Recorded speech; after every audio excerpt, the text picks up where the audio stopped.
and a home over there. And from what we heard through radio traffic, this is a very hectic scene, and this is a little bit of what that sounded like. Okay, we're hearing live gunshots right now. An officer is telling us that we have to move because of that, but there are... Straight stuff. Absolutely, sir. I'll get behind cover. Yeah.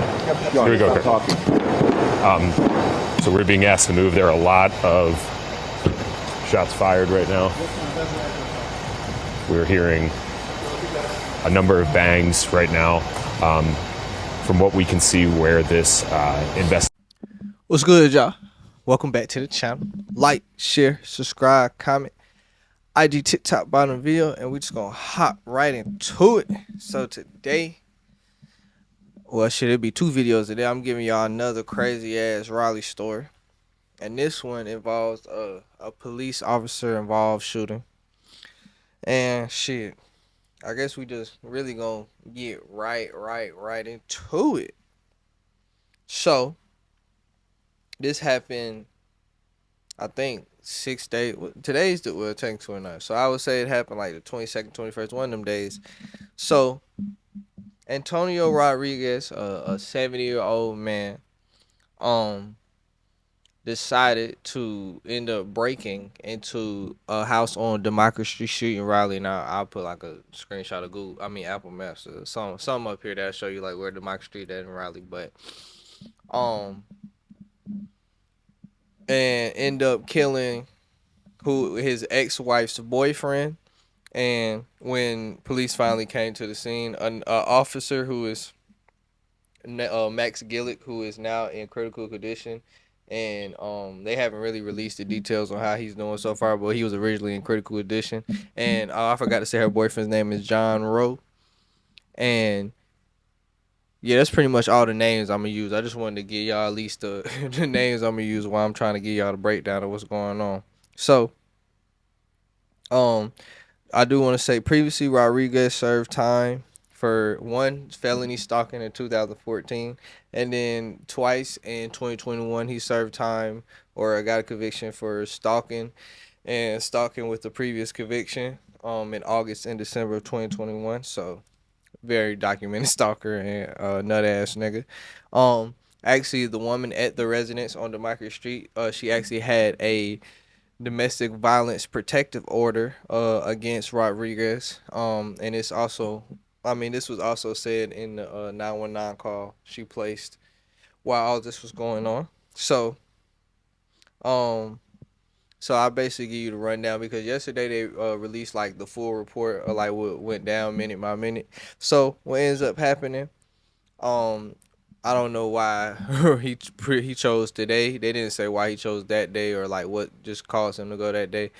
But he tries to break into the residence. She calls the police and tells them that this is my ex. She believes it's her ex-husband who she has this protective order against is breaking in the residence. I guess he does, or her her current boyfriend Ro. I guess he ends up seeing this and either just says, "Fuck it, I'm gonna open the door and approach this man." But what ends up happening, he tases the man. He leaves and then he comes back and he tries to break through the glass door. Eventually, when he breaks through the glass door, he has a gun this time, and he ends up shooting Ro. So, obviously, like I said, she was on the phone with the police the first time, so she ended up calling the police again, and they were there within 3 minutes. So, the officer that I told y'all had got shot, Max Gillick, and a couple more officers, I can't remember their name. It was Bats, and I think it was 2 more officers. They report to the scene, so Gillick is the one who ends up staying with Ro. While the other officers check the perimeter. So while they're checking the perimeter, they end up seeing Rodriguez in the garage. Rodriguez ends up, when they're trying to tell him to, obviously, put the weapons down and all that, he ends up firing the officers. At this time, nobody had been hit, but this is what ends up causing a long standoff. So about 28 minutes later, an armored vehicle is used to, well, I forgot to say after that shooting, Gillick is requested additional assistance, which is, if y'all had seen, is which brought the massive presence of Um, well, I guess it was the just the RPD, but it brought the massive presence of police. It felt like it was every police officer in the damn county was at that residence. But 28 minutes, an armored car is used to breach the garage door from the exterior. Then Rodriguez re-enters the home through the garage and starts firing at officers. This is when he actually hits Gillick this time. Um, Gillick is not well. Like I told you, he wasn't originally in critical condition. And they not have said a word on him even in this report. So it being almost a week and he hasn't reportedly died yet, I would assume he probably is going to be able to get back to full recovery. So I hope the best for him. After he is shot, the other officers then they begin to throw flashbangs.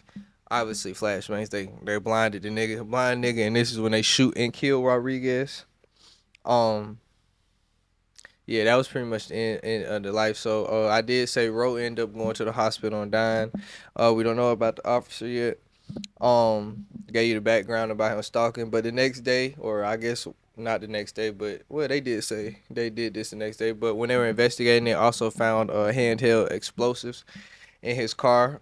He was shooting at them with a rifle while he had like a 9mm ghost gun on his waistband. So I don't know what the hell this nigga was preparing to do, but this nigga was preparing to do some otherworldly out shit. This nigga was preparing to go to war with Iraq. So I don't know what the fuck he got going on, but shit. I hope the officer make a real recovery. RP to her boyfriend, and I hope his ex-wife shit. I hope she get past this, cause that's some hard shit to see, especially when you already trying to move on from a nigga. So shit.